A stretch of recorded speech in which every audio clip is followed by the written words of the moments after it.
তারা আমি আল্লাহর নবীর ব্যাপারে যারা বিভিন্ন ধরনের ষড়যন্ত্রে লিপ্ত, তারা ষড়যন্ত্র করে আমি আল্লাহ পাক তাদের ষড়যন্ত্রকে নস্যাৎ করে দেই।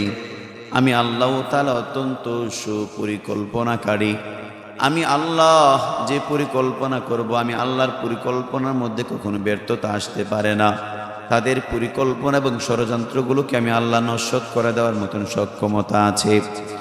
এই জন্য দুনিয়াতে যে সমস্ত মানুষেরা নাফরমানি করেছে, অত্যাচার করেছে, জুলুম করেছে, যারা আল্লাহ এবং নবীর বিরোধিতা করে করে দুনিয়াতে সবচেয়ে বড় জালেমের খাতায় তাদের নামগুলো তারা উঠিয়ে নিয়েছে, আমার আল্লাহ পাক রব্বুল আলামিনের দিনের কোনো ক্ষতি হয় নাই, নবীদের কোনো ক্ষতি হয় নাই, ইসলামের কোনো ক্ষতি হয় নাই।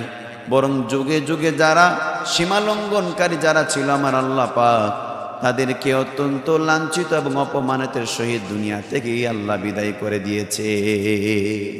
এটাই আমার আল্লাহর আদর।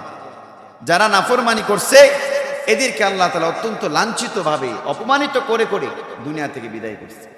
কোন জালেমের, কোন দাপটশীল বাদশাহ মৃত্যুটা ভালোভাবে হয়েছে আমাদের জানা নেই। যারা দাপট এবং অহংকারের সাথে যারা দুনিয়াতে চলাফেরা করত, এদেরকে আল্লাহ পাক নাস্তা নাবুদ করে দিয়েছে। অত্যন্ত শোচনীয় এবং আফসোসের সাথে তাদেরকে দুনিয়া থেকে বিদায় হতে হয়েছে।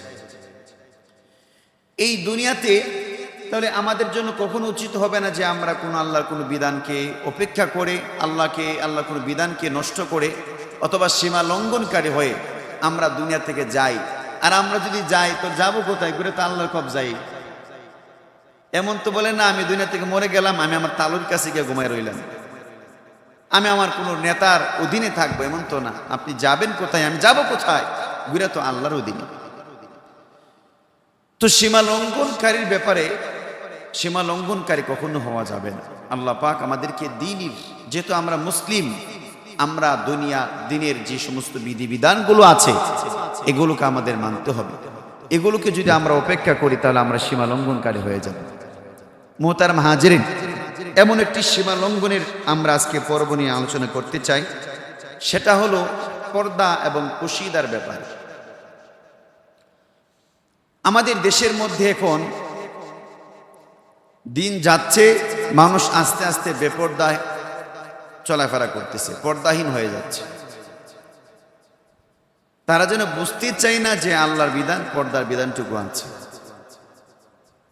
এখন মরার গজব এক আসলো, স্মার্ট মোবাইল ডিভাইসের মধ্যে বিভিন্ন নর্তকী এবং নষ্টা ভ্রষ্টার বিভিন্ন অশ্লীল দৃশ্য এবং বিভিন্ন তাদের রিভিউ দেখে দেখে ছেলেরাও নষ্ট হয়ে যাচ্ছে, মেয়েরাও নষ্ট হয়ে যাচ্ছে।